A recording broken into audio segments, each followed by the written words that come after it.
الحمد لله نحمده ونستعينه ونستغفره ونؤمن به ونتوكل عليه ونعوذ بالله من شرور أنفسنا ومن سيئات أعمالنا من يهده الله فلا مضل له ومن يضلله فلا هادي له ونشهد أن لا إله إلا الله وحده لا شريك له ونشهد أن سيدنا وسندنا وشفيعنا وحبيبنا ومولانا محمدا عبده ورسوله صلى الله عليه وعلى آله وأصحابه وسلم تسليما كثيرا كثيرا أما بعد فأعوذ بالله من الشيطان الرجيم بسم الله الرحمن الرحيم الذين ينفقون أموالهم بالليل والنهار سرا وعلانية فلهم أجرهم عند ربهم ولا خوف عليهم ولا هم يحزنون الذين يأكلون الربا لا يقومون إلا كما يقوم الذي يتخبطه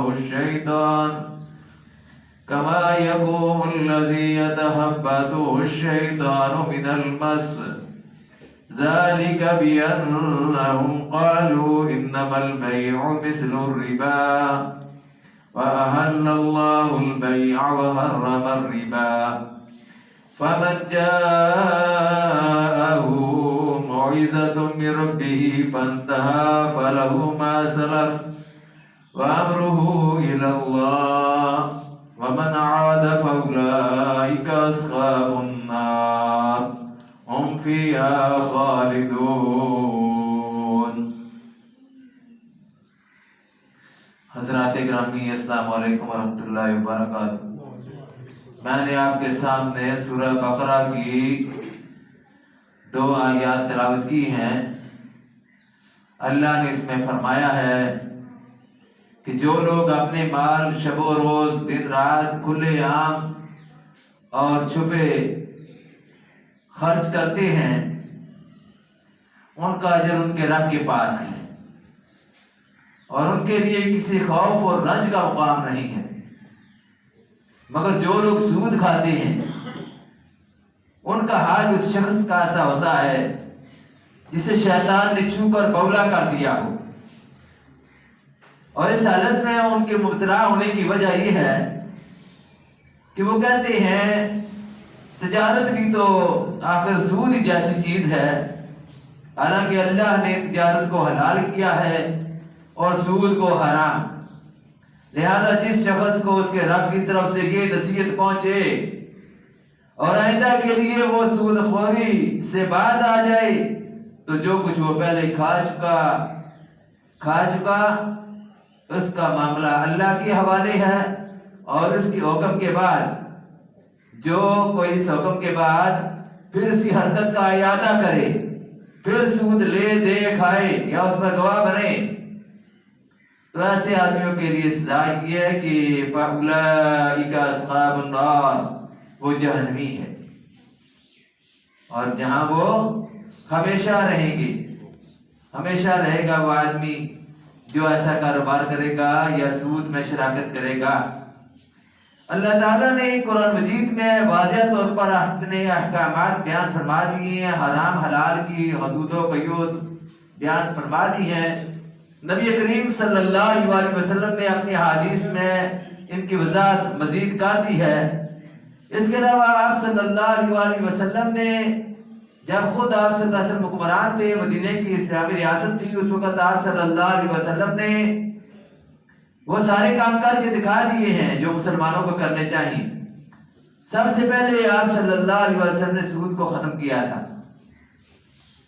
تو اللہ نے پہلے ان آیات میں اس بات کی تعلیم دی ہے کہ وہ لوگ جو اللہ کے راستے میں مال خرچ کرتے ہیں، بے دریغ خرچ کرتے ہیں، ان کے خرچ کرنے کا کوئی موقع نہیں ہوتا، کسی موقع کی تلاش میں نہیں ہوتے، کوئی وقت نہیں ہوتا، ان کے خرچ کرنے کی کوئی کیفیات نہیں ہوتی کہ مالدار ہو گیا یا غریب ہے، نہیں، وہ اپنے مال دن کے وقت بھی رات کے وقت بھی ایک ہی کام ہے، اللہ کے راستے میں خرچ کرو، اللہ کے راستے میں خرچ کرو، غرباء کو دو، یتیماں کو دو، مساجد میں دو، جس کا ضرورت ہے اس کا دو۔ وہ اللہ کا مال اللہ کے راستے میں خرچ کرتے ہیں کیونکہ اللہ نے ان کو وہ مال دیا ہے۔ اللہ کے حکم کا تقاضا ہے کہ اس کے راستے میں مال خرچ کیا جائے، پھر وہ لوگ کرتے ہیں دن کے وقت بھی، رات کے وقت بھی، اور پھر صبح اور شام کے وقت بھی، اور سرًا و اعلانیہ بھی خرچ کرتے ہیں اور پوشیدہ بھی خرچ کرتے ہیں۔ فرمایا ایسے لوگ کہ اللہ کو بڑے پسند لوگ ہیں، فرمایا فَلَهُمْ أَجْرُهُمْ عِنْدَ رَبِّهِمْ، ان کا اجر ان کے رب کے پاس، ان کا اجر ان کے رب کے پاس ہے۔ وَلَا خَوْفٌ عَلَيْهِمْ وَلَا هُمْ يَحْزَنُونَ، اور ان کے لیے کسی خوف اور رنج کا مقام نہیں۔ جو اللہ کے راستے میں اللہ کی رضا کی طلب کی خاطر، جنت کی طلب کی خاطر کہ میرا رب مجھ سے راضی، مجھ سے ہو جائے، خرچ کرتے ہیں۔ ایک طرف تو یہ لوگ کامیاب لوگ ہیں، اب دوسری طرف وہ لوگ بھی ہیں جن کا اگلی آیت میں تذکرہ فرمایا۔ قرآن مجید کی یہ خوبی ہے کہ کچھ آیات جو اس کی ہوتی ہیں وہ عذاب والی ہوتی ہیں، کچھ خوشخبری والی ہوتی ہیں۔ ایک رکوع میں ہو سکتا ہے ایسی آیات آ جائے، یا ہو سکتا ہے ایک رکوع چھوڑ کر دوسری رکوع میں آ جائے، لیکن اس کے ساتھ جڑی ہوئی آیات معلوم ہوتی ہیں۔ اللہ تعالیٰ تصویر کے دونوں رخ واضح کر کے بتا دیتا ہے کہ مسلمانوں کو کس طرح کا رویہ اختیار کرنا چاہیے۔ اب اگلی آیت میں اللہ فرماتے ہیں الذین یأکلون الربا، فرمایا مگر جو لوگ سود کھاتے ہیں، لا یقومون کما یقوم الذی یتخبطہ الشیطان من المس، ان لوگوں کی حالت کی ہے جو سود کھاتے ہیں، ان کا حال اس شخص کی طرح ہوتا ہے یتخبطہ الشیطان من المس، جسے شیطان نے چھو کر بولا کر دیا ہو، پاگل کر دیا ہو شیطان نے چھو کر۔ اب جو لوگ خرچ کرتے ہیں وہ تو کامیاب لوگ الگ ہوگی۔ تو ان آیات میں جو شروع میں لفظ استعمال کیا گیا ہے الذین یأکلون الربا، اصل لفظ ربا ہے، اور ربا کہ میں نے عربی زبان میں زیادتی اور اضافے کی ہے۔ اصطلاح اہل عرب اس لفظ کو اس زائد رقم کے لیے استعمال کرتے تھے جو ایک قرض خواہ اپنے قرضدار سے ایک طے شدہ شرح کے مطابق اصل کے علاوہ وصول کرتا ہے۔ اصل کے علاوہ کسی کو ادھار دیا تو اصل کے علاوہ اتنے تم نے مجھے اس کے اوپر ہر مہینے دیا کرنے ہیں، اس کے لیے وہ ربا کا لفظ استعمال کرتے تھے۔ اسی کو ہماری زبان میں سود کہتے ہیں۔ نزول قرآن کے وقت سودی معاملات کی اور شکلیں رائج تھیں، اور جنہیں اہل عرب ربا کے لفظ سے تعبیر کرتے تھے وہ یہ تھی کہ مثلاً ایک شخص دوسرے شخص کی ہاتھ کوئی چیز فروخت کرتا اور ادائی قیمت لینے کے لیے ایک مدت مقرر کر دیتا، اور اگر وہ مدت گزر جاتی اور قیمت ادا نہ ہوتی تو پھر وہ مزید مہلت دیتا اور پھر قیمت میں اضافہ کر دیتا۔ یا مثلاً ایک شخص دوسرے شخص کو قرض دیتا، ادھار دیتا، اور اسے طے کر لیتا کہ اتنی مدت میں اتنی رقم سے زائد رقم تو نے مجھے دینی ہے، جو میں نے تجھ کو قرض دیا ادھار دی ہے اس سے اتنے فیصد یا اتنی رقم مجھ کو زیادہ تم نے دینی ہے۔ تو مثلاً قرض خواہ اور قرض دار کے درمیان اگر ایک مدت کے لیے ایک شرح طے ہو جاتی اور اگر اس مدت میں اصل رقم مع اضافہ کے ادا نہ ہوتی تو مزید مہلت پہلے سے زائد شرح پر دی جاتی تھی۔ اسی نوعیت کے معاملات کا حکم یہاں بیان ہو رہا ہے کہ وہ پیسے بیچارہ جو اوپر لگ رہے ہیں وہ لگ رہے ہیں، جو اس کی اصل رقم ہے ادھار ہے اس سے بھی وہ زیادہ ہو گئی ہیں جو اس کو سود کے دینے ہیں۔ اب یہ بیچارہ مارا جا رہا ہے کہ اس کی تو اصل رقم جو اس نے ادھار لی تھی اس سے زیادہ کام بڑھ گیا ہے، اس لیے اس چیز کو اللہ نے خود حرام قرار دیا ہے، اور نبی کریم صلی اللہ علیہ وسلم نے اپنے دور حکومت میں اس پر سختی سے پابندیاں عائد کی ہیں اور اس کو حرام قرار دیا ہے۔ اللہ نے قرآن کی آیات میں یہ بیان فرما دیا، اب اس کو پریکٹیکل یا اس کو عملاً کس طرح کر کے نافذ کیا جائے، حضور صلی اللہ علیہ وسلم اس پر عمل کر کے ہمیں بتا دیا۔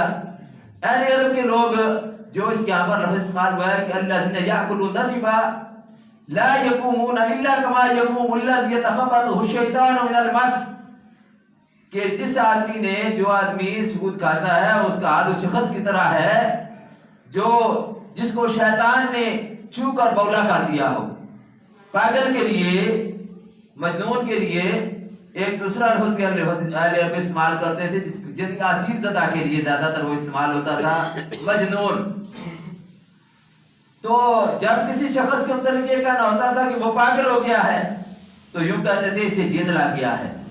اسی محاورہ کو استعمال کرتے ہوئے قرآن سود خور کو اس شخص کی طرح، اس شخص سے تشبیہ دیتا ہے، اس شخص کی طرح قرار دیتا ہے جو مخبوط الحواس ہو گیا ہو، جس کے حواس کھو گئے ہوں، بس پاگل ہو گیا ہو سود کے پیچھے کہ میں نے یہ کام کرنا ہے۔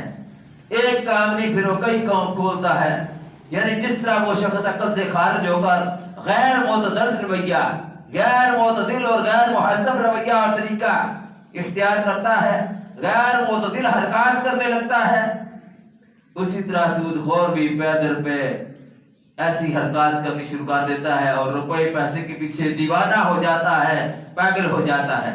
اپنی خود غرضی کے جنون میں کچھ پرواہ نہیں اسے ہوتی کہ اس کی سود خوری سے کس طرح انسانی محبت، انسانی اخوت اور ہمدردی کی جڑیں کٹ رہی ہیں، اجتماعی فلاح و بہبود پر کس قدر تباہ کو نظر پڑ رہا ہے، اور کتنے لوگوں کی بدحالی سے وہ اپنی خوشحالی کا سامان کر رہا ہے۔ یہ اس کی دیوانگی کا حال اس دنیا میں ہے، اور چونکہ آخرت میں انسان اسی حالت میں اٹھایا جائے گا جس حالت پر اس نے دنیا میں جان دی ہوگی، اور اس لیے سود خور قیامت کے دن اس بولے مخبوط الحواس اور پاگل انسان کی شکل میں اٹھے گا، اس طرح وہ اٹھے گا کیونکہ وہ دنیا میں مخبوط الحواس ہو کر سود کے پیچھے پڑا رہا، سودی کاروبار کرتا رہا اور سود کھاتا رہا، سود کھلاتا رہا، طرح طرح کے اس نے یہ کام کیے۔ آج سودی کی وجہ سے ہم دیکھتے ہیں کہ گھروں میں جھگڑے ہیں، ٹینشن ہے، لڑائی ہے۔ بے شک بعض لوگ کھاتے نہیں ہیں، لیکن بدقسمتی کے ساتھ جو بھی بڑے سے بڑا عالم اور باعمل کیوں نہ ہو، بجلی کا بل اس نے جمع کرانا ہے، اس نے ٹیلی فون کا بل جمع کرانا ہے، وہ اس زندگی کے ساتھ تعلق رکھتا ہے، وہ نہیں سود دینا چاہتا، اس سے سود دیا جا رہا ہے۔ وہ طرح طرح کے ٹیکس جو فضول ٹیکس ہیں جو حکومت کی طرف سے اس پر لگائے گئے ہیں وہ نہیں دینا چاہتا، لیکن مجبوروں سے وہ لیے جا رہے ہیں۔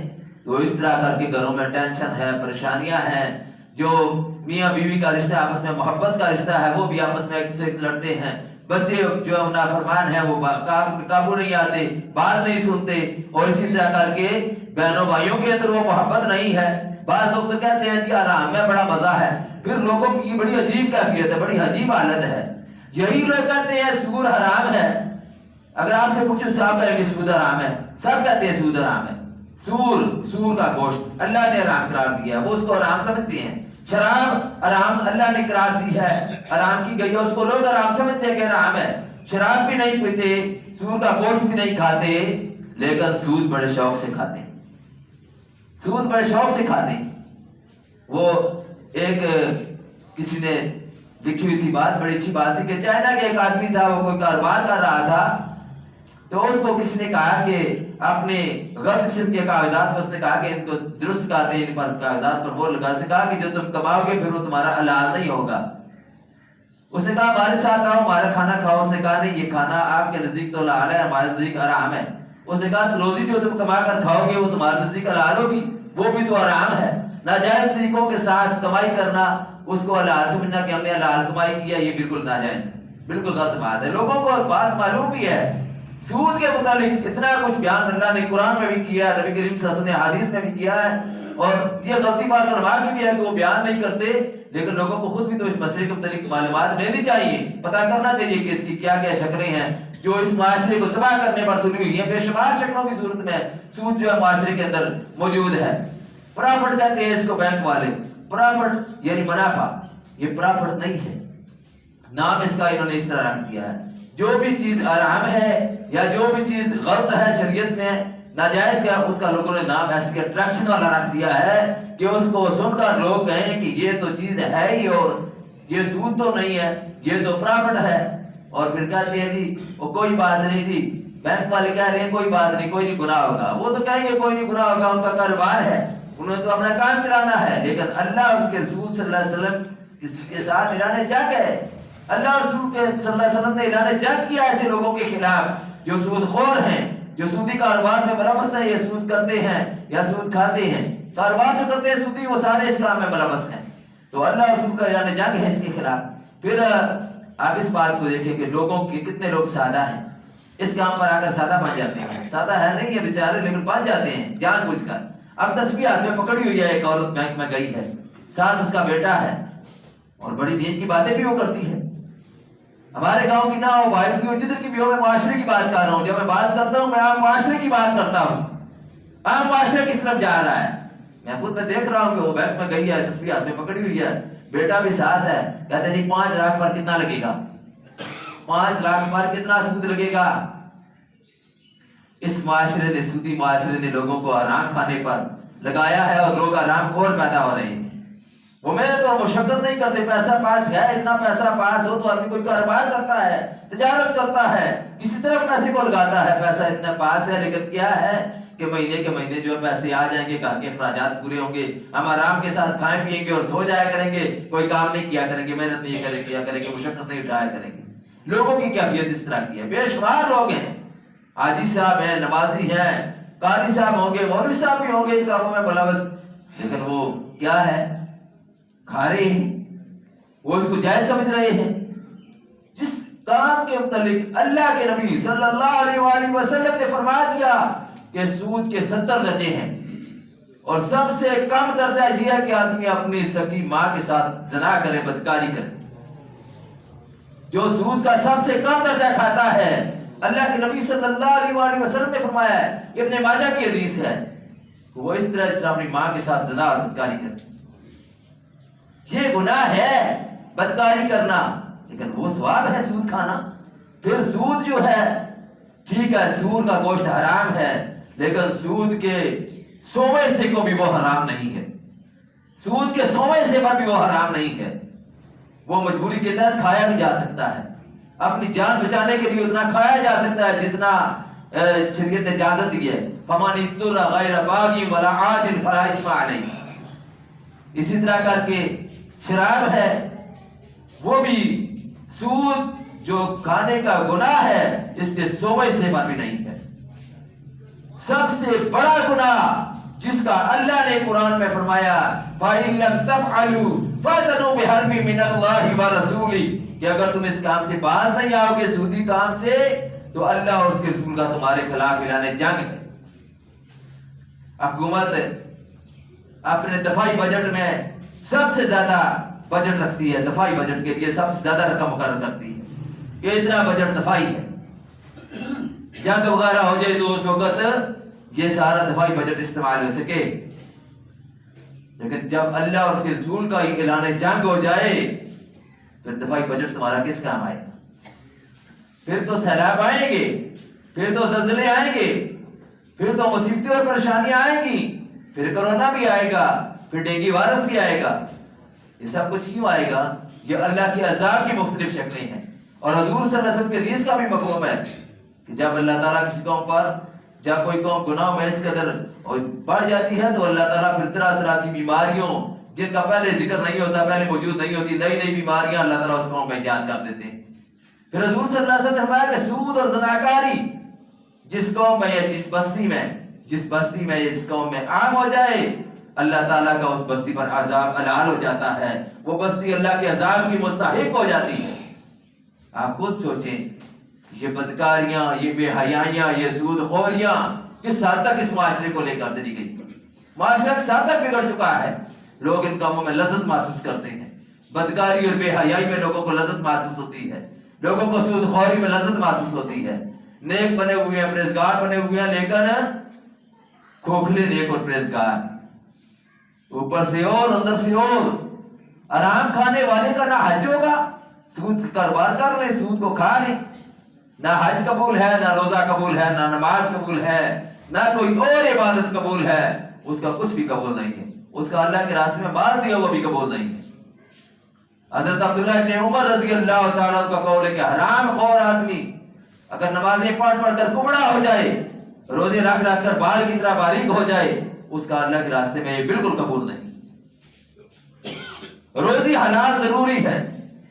حلال روزی ہوگی عبادات قبول ہوں گی، حلال روزی ہوگی دعائیں قبول ہوں گی، حلال روزی ہوگی نمازیں قبول ہوں گی، حج قبول ہوں گے، عمرے قبول ہوں گے، قرآن کی تلاوت قبول ہوگی. روزی حرام ہوئی تو کچھ بھی اللہ کے راستے میں قبول نہیں ہوگا.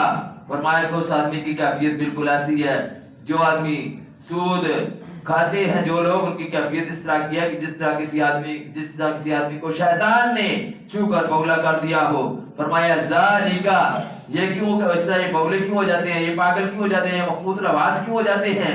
فرمایا ذالکا، اس وجہ سے بِأَنَّهُمْ قَالُوا، کہ وہ کہتے ہیں، کیا کہتے ہیں، تعویلیں پیش کرتے ہیں. جب بات جب کرو نا کوئی سود کے متعلق، سود کے خلاف نئی تعویلیں گاڑ گاڑ کر لاتے ہیں. انشورنس ہے جی، یہ جو اسٹیٹ لائف ہے جی، یہ کاروبار ہے جی، وہ کاروبار ہے جی. اپنے کاروبار میں بھی سود جو ہے اس کو لگایا ہوا ہے. تو قالوا، کہتے ہیں، انما البیع مثل الربا، کہ جو تجارت ہے ابھی بھی وہ بھی تو آخر سود ہی جیسی چیز ہے نا. تجارت بھی تو آخر سود جیسی چیز ہے نا. کہتے ہیں اللہ فرماتے ہیں اس لیے ان کو پاگل وہ ہو گئے، اس لیے مخبوط الآواز ہو گئے ہیں. یہ بات پھر کہتے ہیں، یہ کہتے ہیں کہ ٹھیک ہے ہم گناہ کر رہے ہیں، اللہ سے معافی مانگ لیں گے، جو ہو گیا سو ہو گیا، آئندہ سے ہم باز آ جائیں گے. فرمایا احل اللہ البیع وحرم الربا، حالانکہ اللہ نے تجارت کو حلال کیا ہے اور اللہ نے سود کو حرام کیا ہے. لہذا جس شخص کو اس کے رب کی طرف سے یہ نصیحت پہنچے، فمن جاءہ موعظۃ من ربہ، جس شخص کو اپنے رب کی طرف سے یہ نصیحت پہنچے، فانتہا، اور آئندہ کے لیے وہ سود خوری سے باز آ جائے، فانتہا فلہ ما سلف، آئندہ کے لیے وہ سود خوری سے باز آ جائے، رک جائے. وامرہ الی اللہ، تو پھر اس کا معاملہ اللہ کے سپرد ہے، اس کا معاملہ اللہ کے سپرد ہے. ومن عاد، لیکن جس نے یہ حرکت دوبارہ کی، معلوم ہو گیا، سب کچھ پتا ہے سود حرام ہے، سب کچھ پتا ہے، معلومات بھی ہوتی ہے کہ ایک کم سے کم درجہ سود کھانے والے اس طرح ہے کہ جیسے اپنی ماں کے ساتھ وہ بدکاری کرے، زنا کرے، سب کچھ یہ معلوم ہو گیا. یہ بھی معلوم ہو گیا ہے کہ حضور صلی اللہ علیہ وسلم نے معراج کے موقع پر دیکھا تھا کچھ لوگ ایسے ہیں جن کے پیٹ مکانوں کی طرح ہیں، ان کے اندر سانپ چل رہے ہیں، سانپ پھر رہے ہیں، لوگ گزرتے جاتے ہیں ان کو ٹھڈے مار کر گزرتے ہیں. فرمایا کہ یہ کون سے لوگ ہیں، یا جبریل من ہؤلاء، جبریل یہ کون لوگ ہیں؟ فرمایا یہ آپ کی امت کے سود خور ہیں، یہ سود خور ہیں. حضور صلی اللہ علیہ وسلم نے یہ بھی دیکھا معراج کے موقع پر کہ ایک خون کا دریا ہے، اس میں ایک آدمی ہے، وہ خون کے دریا سے باہر نکلنے کی کوشش کر رہا ہے اور کنارے پر ایک فرشتہ موجود ہے جو اس کو پتھر مارتا ہے، پتھر مار مار کر اس کو پھر درمیان میں لے جاتا ہے، پھر وہ دریا کے درمیان میں چلا جاتا ہے. پوچھا جبریل یہ کون آدمی ہے؟ فرمایا یہ آپ کی امت کا سود خور. سود خوری کو معمولی گناہ نہیں ہے. جب اللہ اور اس کے رسول نے اعلان جنگ کر دیا تو اس سے بڑا پھر گناہ کون سا ہو سکتا ہے؟ اس آدمی نے اللہ اور رسول کے خلاف بغاوت کا جھنڈا اٹھایا ہوا ہے، وہ اللہ اور اس کے رسول سے کا باغی ہے. بے شک نمازی ہو، بے شک حاجی ہو، وہ لوگوں کو دکھانے کے لیے حاجی اور نمازی ہے. اگر اللہ کے لیے ہوتا تو سود کو چھوڑ دیتا. وہ اللہ کے لیے نہیں، اس کے اعمال اللہ کے لیے اگر ہوتے تو سود کے قریب بھی نہ جاتا. یہ تو سب سے بڑا گناہ ہے، سب گناہوں سے بڑا گناہ.